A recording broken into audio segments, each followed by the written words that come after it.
Unspoiled Network podcast.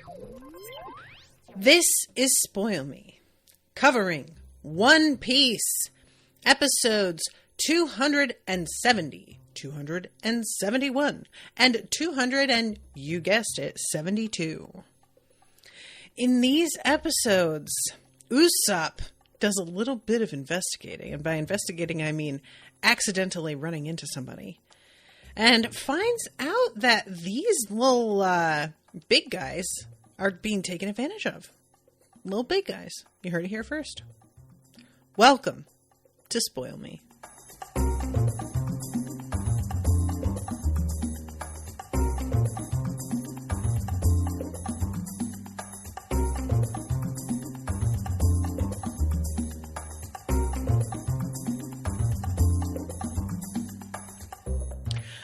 Welcome to the show, everyone. I am Natasha. Thank you very much to the One Piece crew for commissioning this episode. Woo!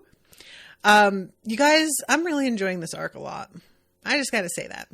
I am consistently engaged. It's been like, there's only been a few spots where I'm just like finding myself spacing out a little bit. For the most part, I am very interested and invested in what's happening here, even though, like, in as much as they are trying to rescue Robin specifically, I don't care that much. Everything else about what's happening, you know what I think? And this is gonna kind of sound fucked up. I don't care that much about Robin because I just don't really get what her deal is. But I think what has helped is that they have also captured Frankie. So, I really do care about Frankie. I care about Frankie more than Robin right now. I said that it was going to sound fucked up, so apologies if anybody out there is just really disgusted with me. I can't help being disgusting. But I think that's sort of what has saved this arc, is that there is another person who got captured who I feel like I'm more concerned about. And also, I can't wait for Frankie to realize that his people are here for him. Because he expresses some envy in these episodes to Robin. And is like, well, you know, it's not like I'm mad that my guys aren't coming to get me. Like, I'm sure they've got better things to do. And I was just like, oh, babe, you're going to be so happy when you see that they are all here and they are fucking going for it. They are not here to half-ass it. They are whole-assing it. Seraphim says, that is quite the interesting take on things, but given your reasons so far, I can get why for you Robin isn't someone you care about. Yeah, and like, if somebody does care about Robin, there are times where I genuinely don't get why somebody would like a character. That's not really the case here. And it's not even like I don't care about her at all. It's simply that they are really going through a lot of trouble. For somebody who hasn't really told them much of their story yet.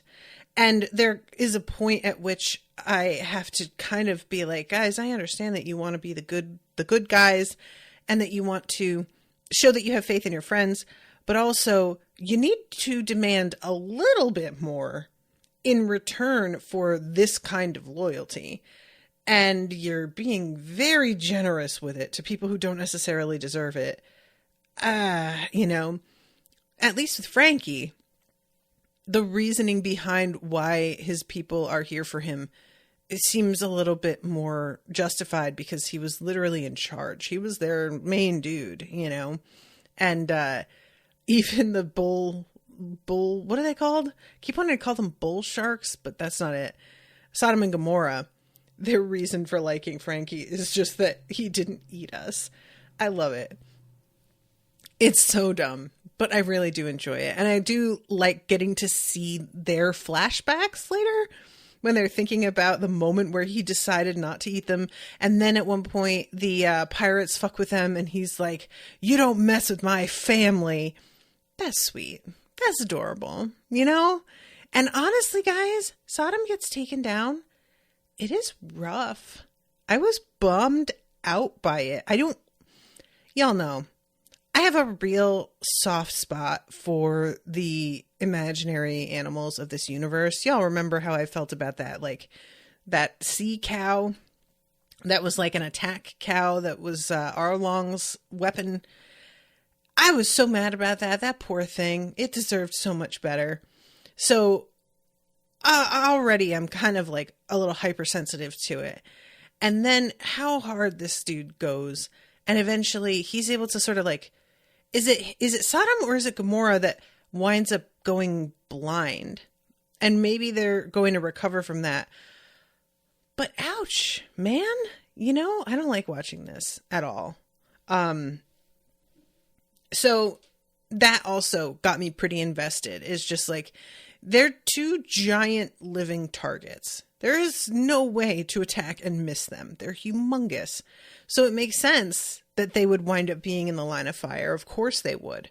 But it really hurt to watch them suffer injuries. Like, seeing them bleeding, I was genuinely like, oh my God, they're bleeding.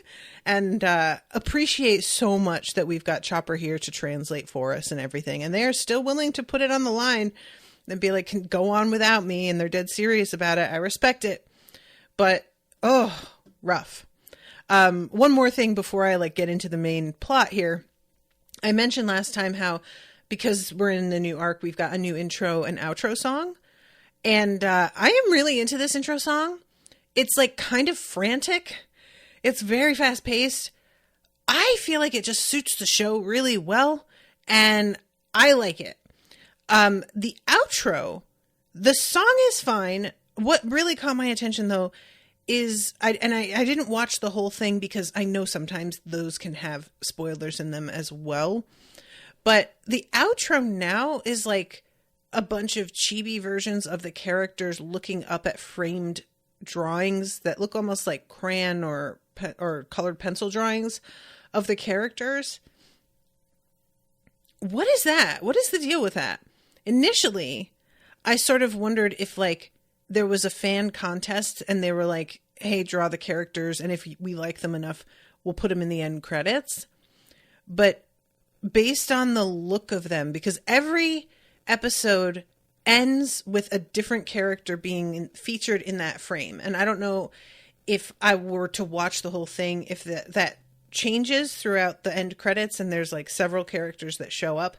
But one character stays for quite a while, and they look similar enough in style and the way that they're drawn that I don't think it's anything like that after all. So I'm just curious about that, because usually the end credits, they tend to do something with the footage from other episodes where they've put a filter over it, or and they'll cut it together and edit it in such a way. This is very different from other things that I remember seeing, and I'm just kind of curious if you guys know about the decisions that go into what they do for opening and closing credits. And I haven't watched the opening credits. I have listened to the song, I leave it running, and I don't look at the screen because, again, spoilers. So I don't know what's the deal with that either. I just wanted to mention that I do like the song because it's a real crapshoot. They do so many different theme songs for the show, and there have been a few that I truly could not stand and immediately had to skip. And this is one where I'm kind of sometimes I'll skip it because I just want to just get on and watch the next episode. But every now and then I'm just kind of jamming out to it. It's just Okay, so now let's actually talk about the episode. So we start off with the this is one section I will say there isn't a lot of filler. I don't feel like we really are moving here.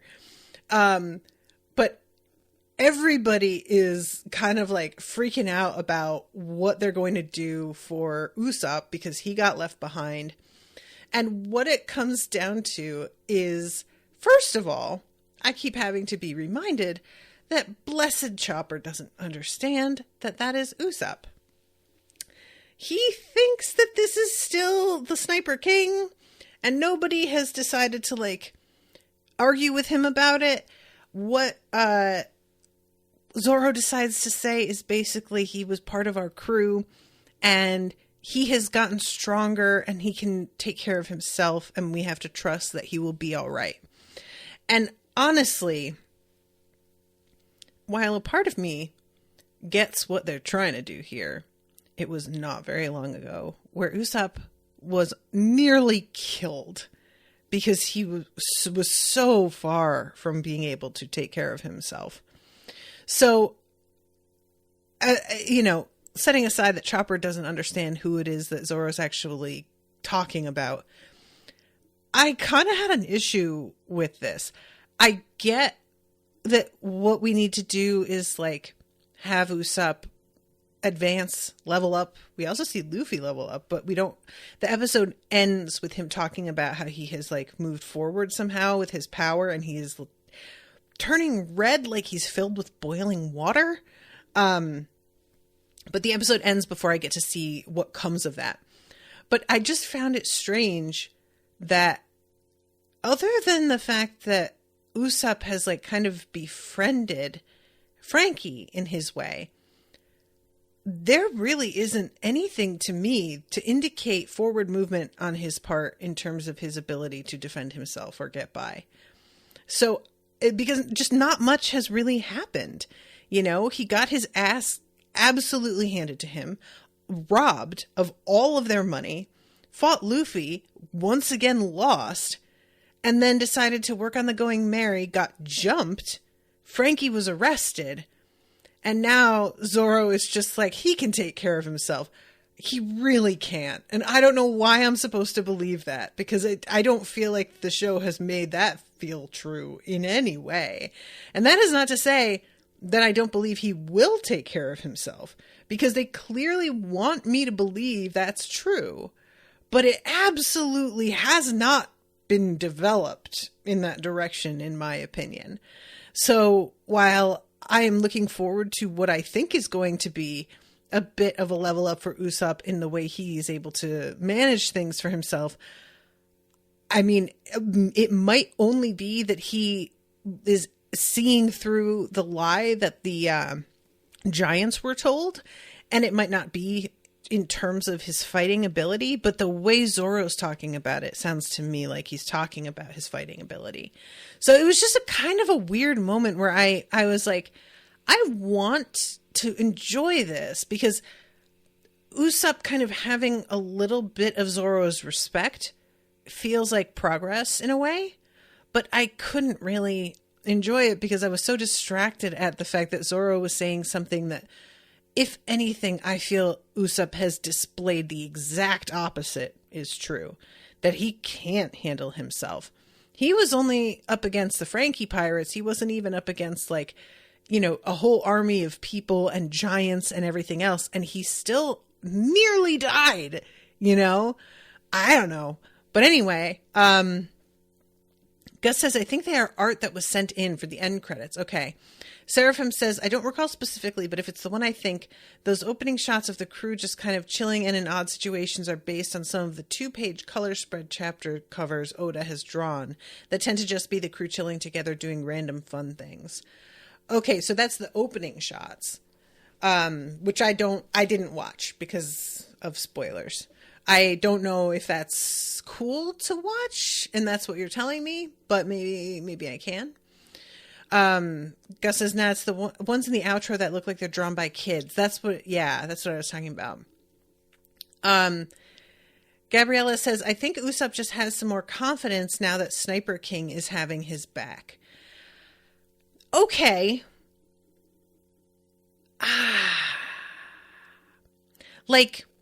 The confidence, sure. I agree that he has more confidence. And really, honestly, what it comes down to, what are they going to do? I feel like to a point, Zoro has to be like, don't worry, guys. He'll be fine, because they can't turn this thing around. So he has to say something. But yeah, it doesn't really feel to me like Usopp has other skills. It's just that he is able to hide behind this alternate identity, which isn't really the same thing, but that's fine. Gus says you can't watch yet, I think. Oh, okay. I won't. So, Yeah, this and even Nami says something like he isn't Luffy. If he's by himself, he won't be what's the thing she says? He won't be able to fight all of them on his own. But this is the part excuse me. Zoro says something like, I think that without even realizing it, we have gotten stronger. And I think that's definitely true. In the sub, he says, he too always survived life or death situations on each island.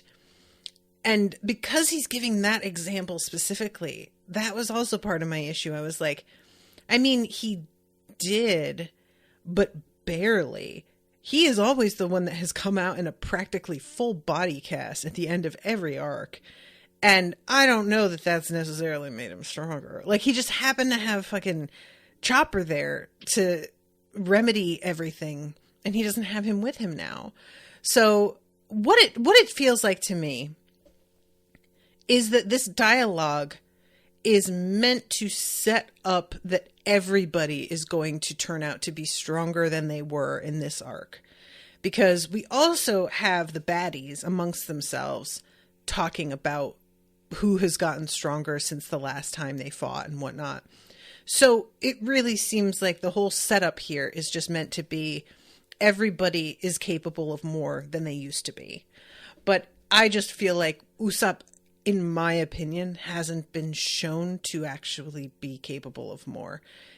He's capable of handling situations slightly better because his confidence has improved because of this alter ego. But otherwise, I just don't see that his actual skills have improved.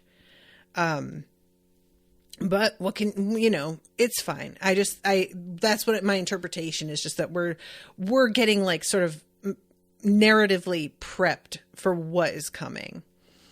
So Seraphim says Usopp held his own against Luffy fairly well. His big issue is a lack of confidence and not being good when caught by surprise. Gabriella says, yeah, Seraphim said Usopp is very smart. He's just a bit of a coward. But that's the thing. He is very smart, but that doesn't mean... I don't see forward movement on what he's capable of now versus what he used to be. And maybe that's me. I just feel like we see him using his various bombs with his slingshot and whatnot, and to a degree, it's almost the same weapons that we've always seen him using. I just don't really see any indicator of improvement there. He's always been somebody who is as resourceful as he can be, as somebody who doesn't have superpowers. And if he is given the time to prep, he is capable of a decent amount because of the skills that he has in building stuff and inventing things. And that's cool.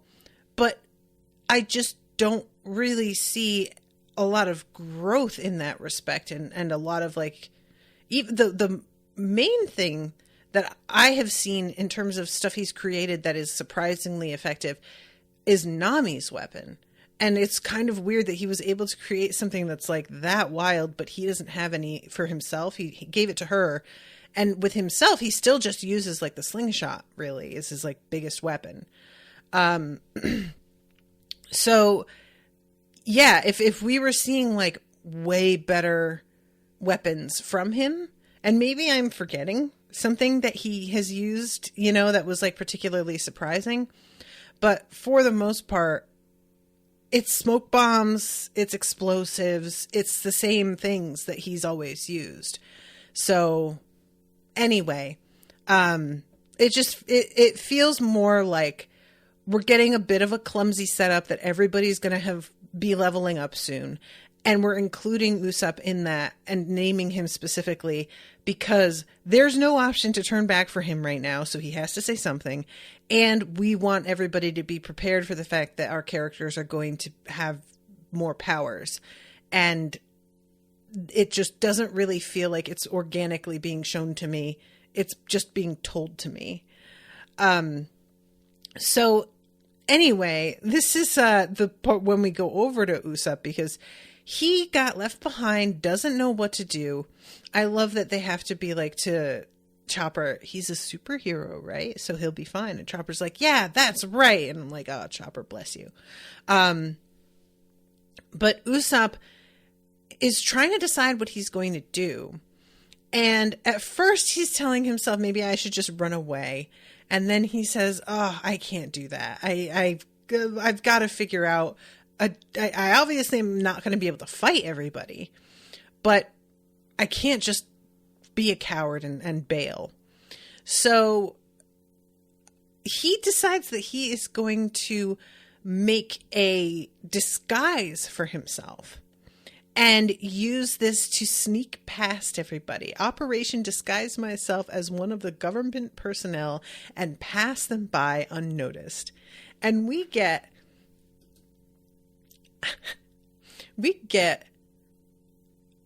the creepiest, I don't really know what else to call it, the creepiest little like mental image that he is thinking of himself like walking past a bunch of the Marines with this like mask that's so big it makes his head 4 times its ordinary size, and his like bottom half of his face is still sticking out. And there is something that's very unsettling about this. It's got, because there's like a cutout for his mouth to show through, there's a real nutcracker or ventriloquist dummy sort of effect. And I think that's what's making it so like unnerving to me. But what's so funny is that everybody in this universe, like so many people look like such total freaks that as much as I want to be like, that wouldn't work, it might. There are real strange looking people. You know, we've got a dude with a zipper mouth up in here who is like part of the fucking official crew. So who am I to say? This may be absolutely foolproof. So Usopp is like, all right, yeah, I'll do that. He steps forward into ankle deep water and he's like, what the hell is going on? And he tries to run and he's not getting anywhere. And he turns around and realizes that it's the giant and he's crying. And he's like about to try and fight this giant. I don't know what he's going to do because this giant could literally just eat him. One bite, game over. But the giant starts like yelling about how it was year 50 and we screwed up and I'm so sorry. And then we get this story. He's talking about Elbaf. And Usopp stops and is like, that sounds familiar. What is this? And this dude is like, well, okay, so here's what happened. We were a crew, like with all of us together, these dudes that I'm looking at them and I'm like, are these the same guys? And they like each caught, I think it's a sea king, and they start comparing who got the biggest one. And then they get into an argument. I love this, that the kid asks which one was bigger and both of them stop. And this kid does not realize the feud that he has just started with that simple question. And the thing that we know wound up happening is that they went to another island and began this like endless fight and feud with one another over who was the more powerful. And this crew like split up and left the island. But they find out later that the two giants were captured by the Marines because they like broke the law. And I don't even remember what it is he says they're accused of. He says that like they were supposed to come back and decades passed and they never returned. And, it was 50 years. We thought something was wrong. So we went back out to get them. And the Marines caught us and made us tell them everything. And then in return, we were told something shocking.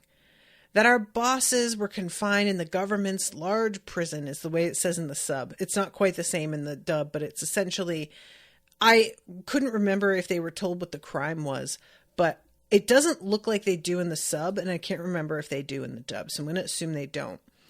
But they are told basically, if you work for us for 50 years, we'll let them out. And this is, so let's see, if me and Kashi work for the government for 100 years, my bad, because he said 50 years, so they were halfway through. And he's like, we live for like 300 years usually, so 100 years didn't seem like that big a deal. And I was like, that's a third of your life. That seems like quite a big deal. But I suppose if you're that dedicated, good for you. And so this is when Usopp starts to put it together and is like, hold on a second. This story is really hitting kind of weird. Something's up. These two giants, are their names, and I can't remember what they are, but he's like not only names them, but imitates the weird laughs that they have. Dory and Broggy, that's right. And it takes a while before this giant is willing to believe.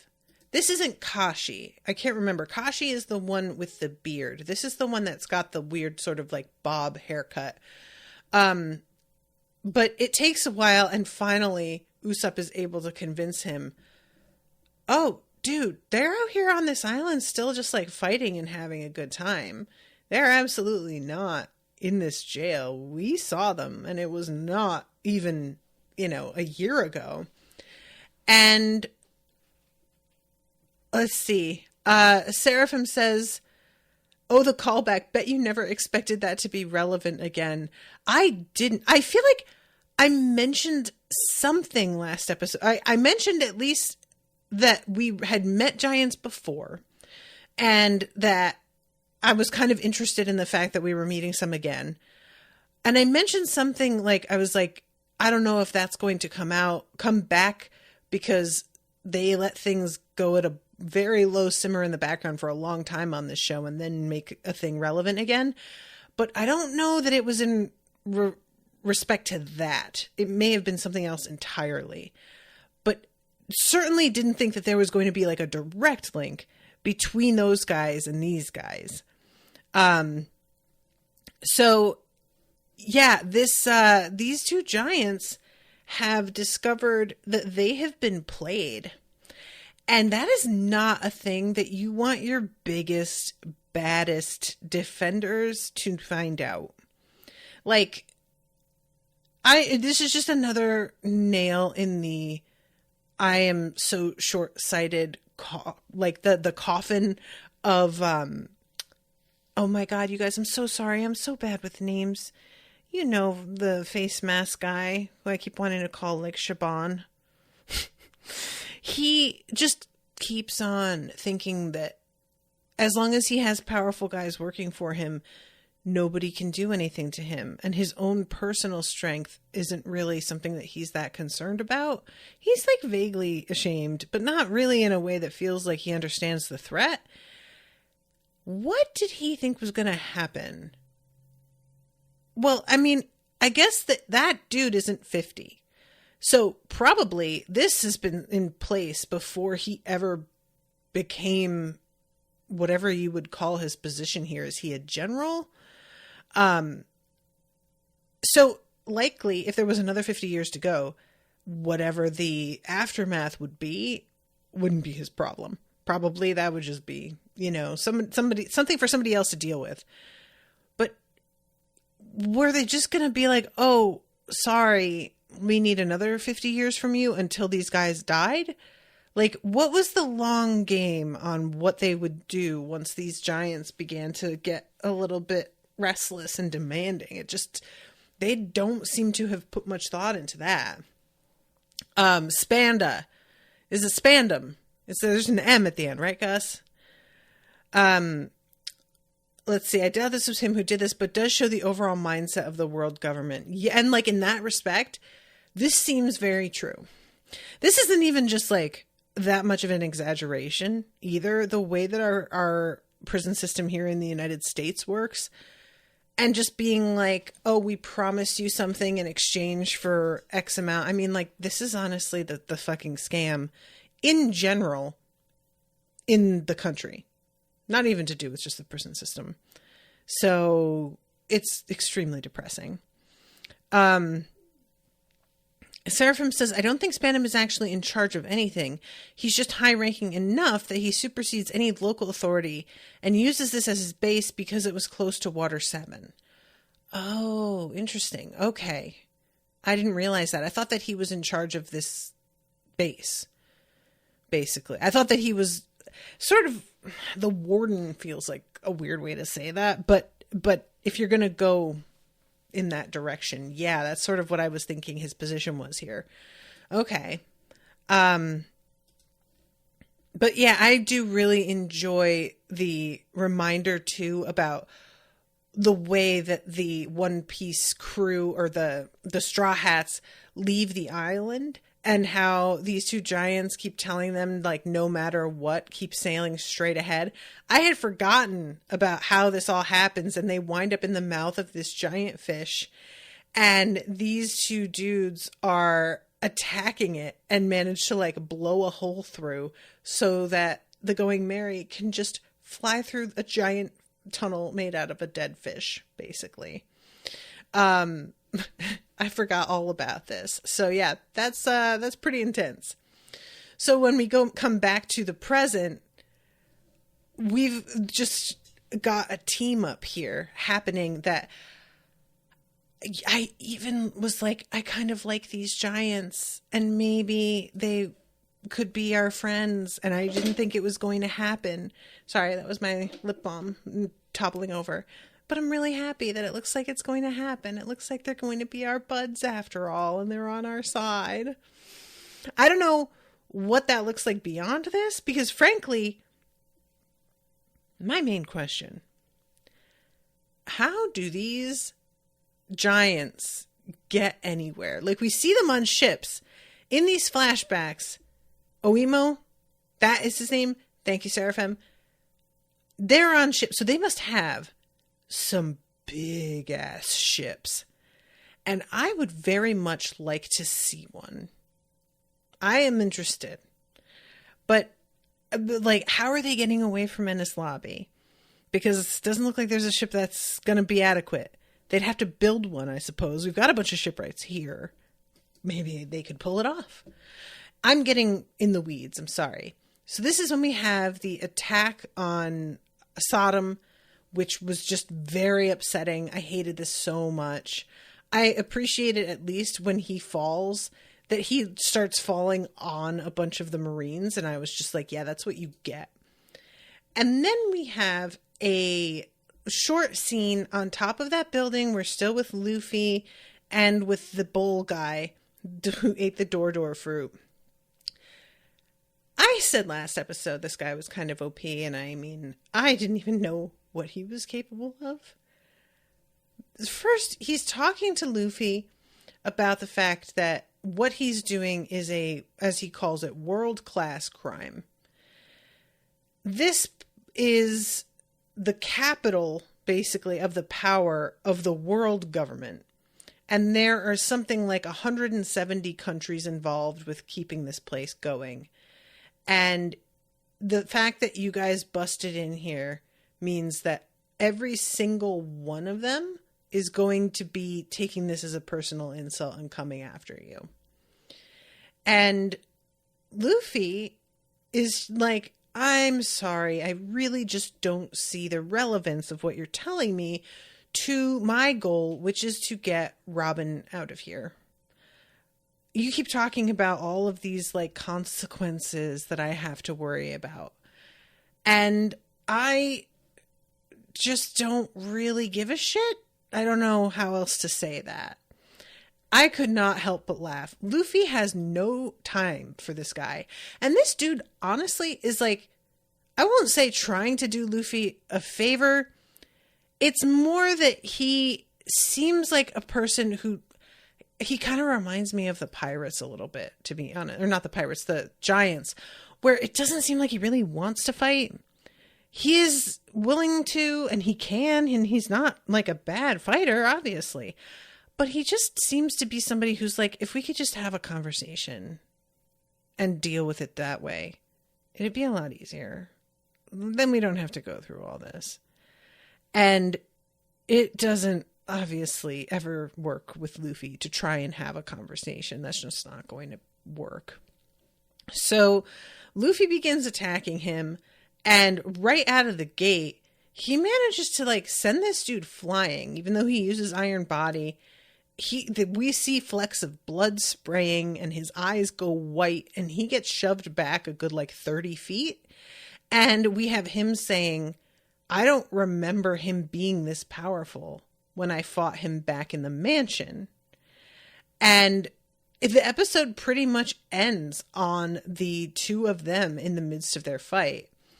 And I, like I said, am fine with the idea that our friends are all going to turn out to be more like capable than they had been, but it does feel a little bit sudden.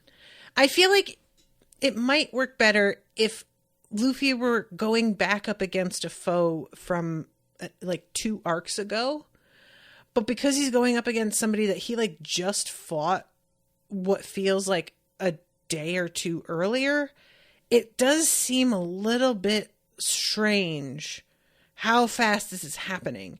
And we may get some explanation about that, but because of the fact that it's not just Luffy, it seems that it's going to be everyone. I don't know how to interpret that. It may be that there's an explanation for absolutely everybody and why they're stronger. Maybe there's something in the water at Water 7.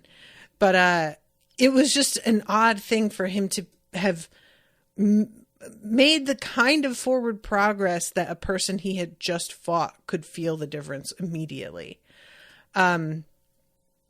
So let's move forward here. We've got all of our friends at this point who are on Gamora, and they're getting a call on one of those little snail transponders from Kokoro.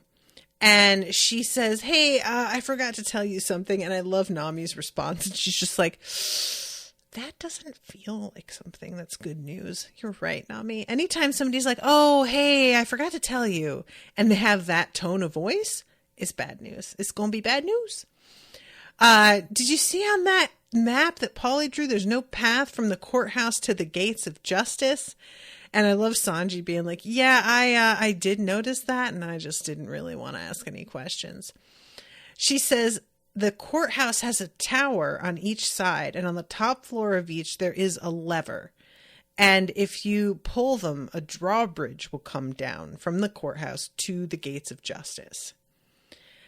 And it turns out her and Tom helped fix the bridge a long time ago. And she's just very irritated over the fact that they helped to do some of the work on this and then they fucking arrested him, which does feel like something that would be true, you know? And Chimney says, I saw the rubber pirate guy on the roof of the courthouse, by the way. And they had been wondering where the hell Luffy had gotten off to. So that's helpful to find out. And she says, yeah, it looked like he was going on a rampage. There was nobody up there other than the bull guy, though. So they are heading over to the courthouse here. And this is when they start attacking Gamora. And they're using those like huge chains with the sort of cannonball, I guess, is the best description, attached to the end. And we have got this dude who is in silhouette. And when he appears on like out of silhouette, there's 2 of them, if I'm not mistaken. He has a line that comes up that I think is just a translation of the tattoo on his arm, which says guilty. And in the sub, he says, it's not going to be that easy, you damn trash. In the dub, he calls them scumbags, which I don't know why, but I love the term scumbag, and I need to use that more. Although it had been used against me not that long ago, and I took great offense. You guys know how I took in the puppies, and I've been dealing with that.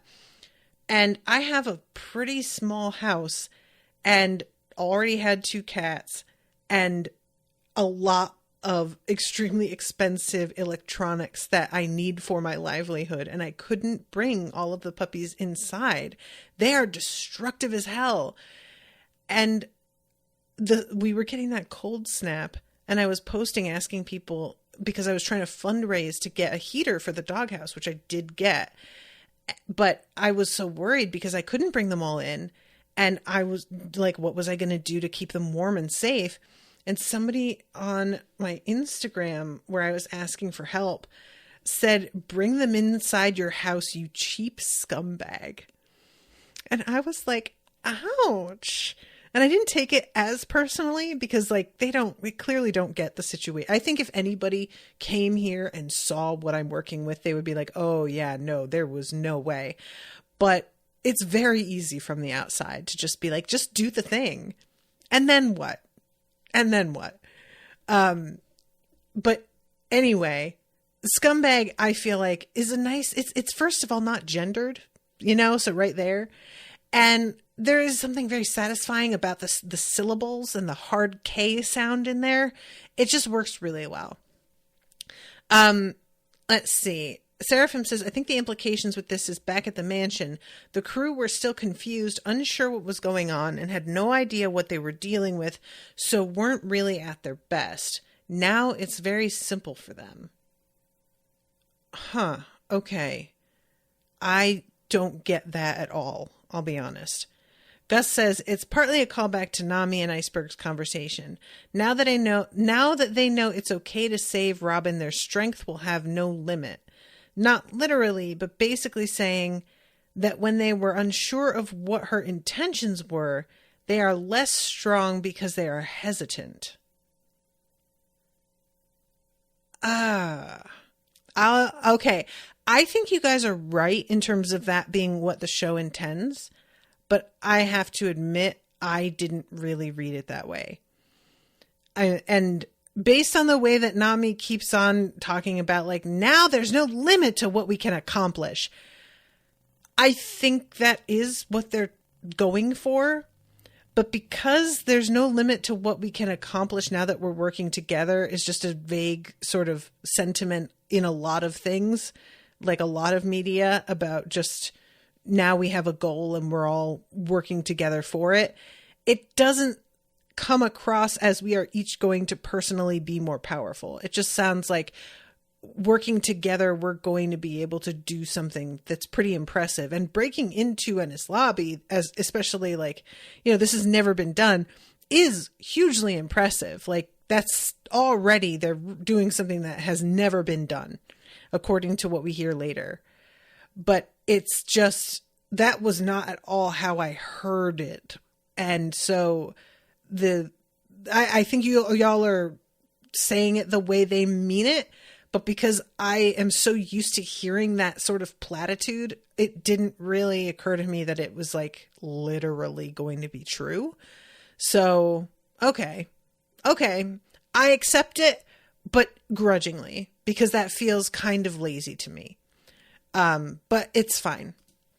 So, the long story short here, because I'm getting bogged down in all this other talk, we have the reveal about the devil fruits, and Spandam has these for each of the CP9 members and is like, all right, guys, you're going to eat this. And it turns out that there's actually kind of a lot of superstition surrounding these. We've got the one dude who is afraid of the devil fruits because he thinks this means that there is an actual devil in them.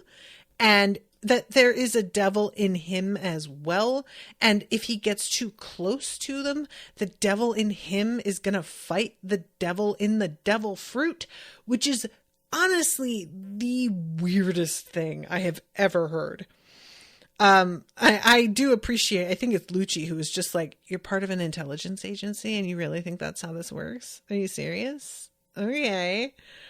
He then says something about how it'll make my body explode. Oh my God. But, there is this like sort of, I was sort of under the impression and this may be true and it's just not being played here. Do people just eat a devil fruit without actually knowing what the ability is they're going to get from it? Like, not even the ability, but like, because Chopper ate one, and what happened to Chopper was a surprise to him, right? He ate the human fruit. Is that what that was? Which would have had no effect if he were a human. But did he, I can't remember, did he know what it was when he ate it? Or did he just eat it and then a thing happened and he was like, what the fuck? It seems like Spandam is giving them these devil fruits and he doesn't have any idea what their abilities are. He says he has a connection and that's how he got them. But they don't come with a name, right? So it's just a crapshoot that what you eat is going to do something that you want. I'm really like surprised that people are just out here eating them. I don't think that I fully realized what a complete like roll of the dice it is. They eat these, and first of all, they all think that they taste gross, which is quite a bummer, actually. But then they all just sort of like wait to see if they feel anything. And I'm like, what is it that, how, Luffy says, I ate the gum fruit. This bull dude says, I ate the door fruit. Do they name the fruit themselves after they ate it? Because they are like, here's what's happening to me, and so that must be the fruit I ate? Because they're not getting the name ahead of time, are they? Gus says, not really. Oh, he's going back to the other thing.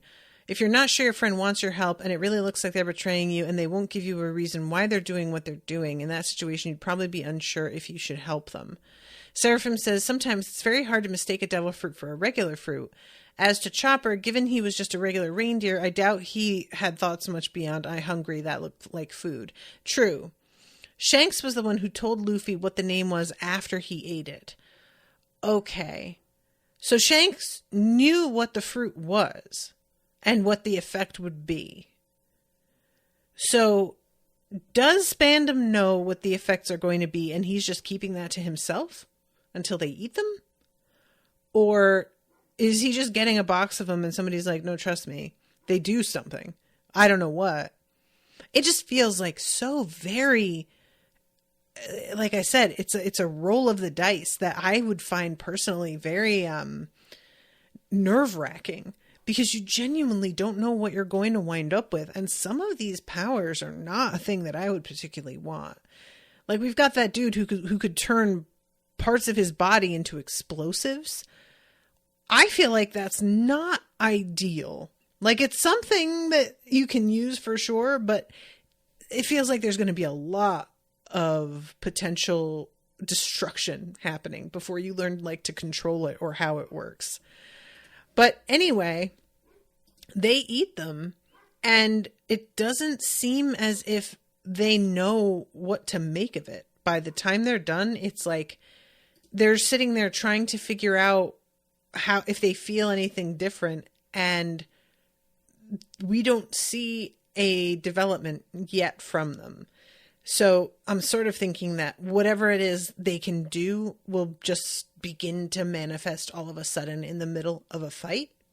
excuse me, which seems incredibly inconvenient because who knows like how exactly that's going to go. But I do want to mention too that these devil fruits are all covered with these like really cool swirls. And I don't know how many of y'all are in the Facebook group on the patrons only one, but I also took a screenshot and I'll try and share that in the Discord. Somebody, you know how if you like carve a little bit into the skin of a pumpkin while it's growing, it will scar over with that sort of like brown gray skin. And so you can like draw designs and it will show up and the pumpkin will still keep growing. Somebody did that with swirly designs on the outside of what looks like a cantaloupe. And so it looks just like a cartoon devil fruit. And it's actually really dope looking. But yeah, I think that's all they did was they just had to like carve it really carefully while it was growing. And it heals over and creates a sort of scar tissue on the outside in this design. Let's see. Seraphim says there is a compendium of all the known devil fruits with the names and powers. It has pictures of some fruits, but not all of them. Huh. If you have a fruit without a picture in the book, you just eat it, figure out what the power is, and look it up based on that. If it's still not there, then yeah, just use your own name, I guess. The two Spandam had didn't have pictures in the book. Gus says there are some weird ones, but as a weapon, it seems like they're almost always pretty good as long as you don't mind not being able to swim. Yeah, that is another thing that Khalifa also brings up here is just like, we don't know what this is going to do. And also we know after we eat it, we aren't going to be able to swim. And that feels like a particularly big drawback considering where they live right now. Granted, CP9, they can be reassigned absolutely anywhere, so it might be fine. But given the way they had to get here, like on a sea train, and they're at Ennie's lobby, which is just surrounded by like giant waterfalls, it feels like a real bad place to just not be able to swim. But it's probably fine. It's just the kind of thing that I am a person full of anxieties. So there's not a lot about this that would appeal to me. I have to be honest. Yes, I saw a devil fruit cake that they put layers of the cake and fruit inside a melon and made it look like a devil fruit. That is wild. I kind of want to see that. Guys, I just keep thinking about the One Piece amusement park that we have talked about. The devil fruits. You could do so much with that. It would be so much fun. I really personally like the idea of like a couple of different ways of preparing quote devil fruits. And my thing that I would love is having fruit flavored ice creams that were frozen into the shapes of devil fruits and like dunked in chocolate or like white chocolate of a certain color served on a stick, something like that. But you could also do like devil fruit cake. You could do drinks, you know, that have like different colors and maybe like shaped ice cubes in them or something. I don't know. There's just so many things you could do. I'm really surprised that this isn't like extant. Considering how big a property this is, it's really surprising to me. This is ideal for something like that, you know? But anyway, yeah, they eat them. They think it's gross. And they can't tell if anything has happened or not. And Lucci is like, you really need to get a handle on your powers as soon as you can, because we are going to be in battle soon. So whatever it is that you've got going on, figure it out.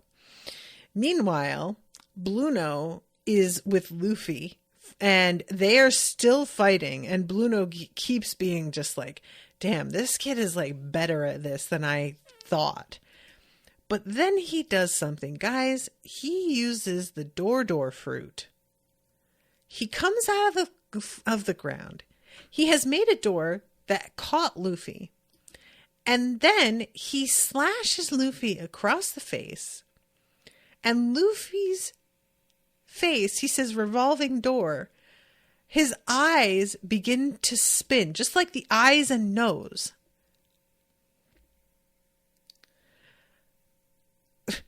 This is insane. This is the craziest thing ever. This is absolutely, even for One Piece, fucking batshit banana pants.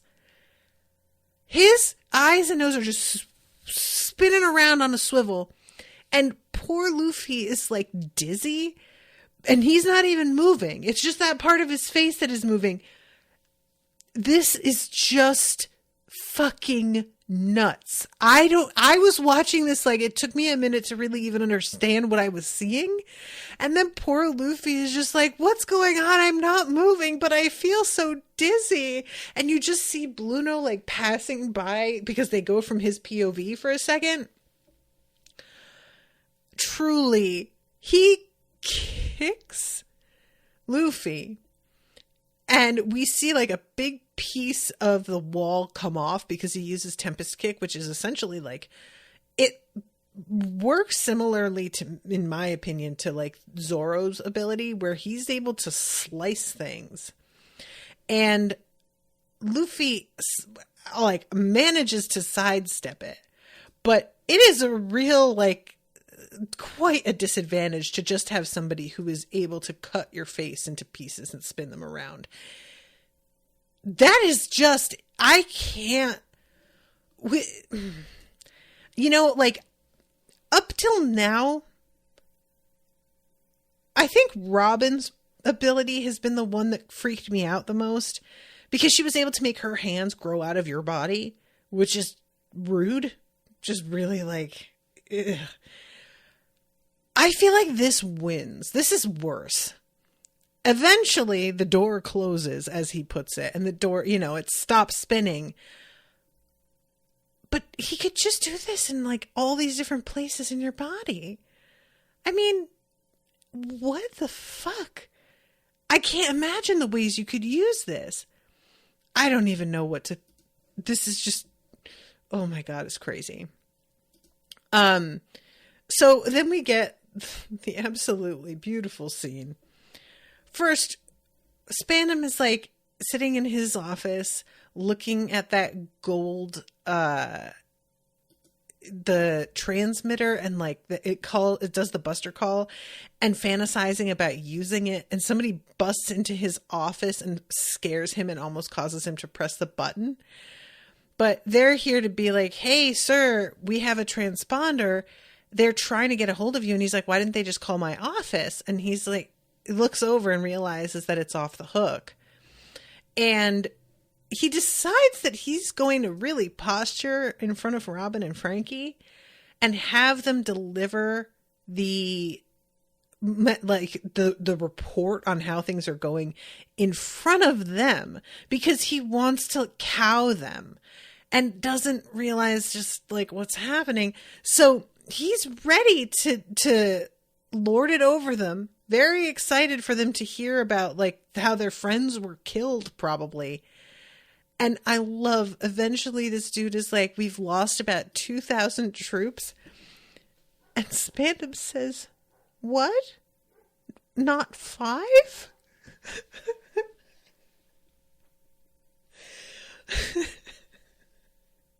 There was something about the delivery of that line. Not 5? Sir, get with the program. Catch up. What are you doing? Oh my god, it is just so much. So, yeah, he is in bad shape and only just figuring it out. Robin's like frustrated, but you could tell there's a part of her that's like a little impressed. Frankie is over here going, wow, they really care about you since they're going through all this. I mean, I'm sure my guys like me too, but they're busy with other stuff. And I'm like, you are going to be so happy. And I love, as they are standing in front of the building where they have to like go up the towers and open them, they throw the levers. the head of the Frankie pirates, other than Frankie himself, I can't remember his name. He is like got one of those little, almost a monocle. Although I guess they all kind of have these, but his is only the one. They all seem to have goggles mostly. He's in the middle of saying, like, how are we going to open those thick stone doors? And as he's saying it, he's turning. And Zoro has already sliced the door wide open. And that was a genuinely funny moment. Him just being like, oh, he just cut it open. Okay, I guess that's what we're doing. And this is when the giants start to head forward. And we've got Paulie looking at him, and he's just like, well, we're fucking screwed. I can't fight them again. I'm way too tired for this. And it takes a second before it's clear the giants are on our side now. And Frankie is like, oh, word, because they just start to go after the Marines. And back in his office, Spandam is getting the news that the giants have defected and now they're on the side of the pirates. And there's just quite a lot of bad news. Just not his day. So he runs over to the window and looks outside, and he sees Bluno there and is just like, what is he even doing out there? What is going on? And I think the guy giving the report says something like, this is the worst thing that has happened on this island since it was built. Something very dramatic and terrible. And the episode ends with Luffy being like, all right, Bluno, my friends need to be protected. They're not as strong as me. And if I don't get stronger, I'm going to lose them. So I'm going to do what I do. And what I do is some new shit. And he like crouches down and his skin begins to glow and steam and bubble up. It just looks like he's just like a hot water bottle, really, is the look. And he says to Bluno, now you're not going to be able to keep up with me because I have evolved one step further. And he calls it second gear. And that's the end of the episode. So we shall see. We shall see. We shall see. All right. I have got to wrap up. But thank you guys so much for hanging out with me. Appreciate you all. And this show is bonkers. Until next time, toodaloo, motherfuckers.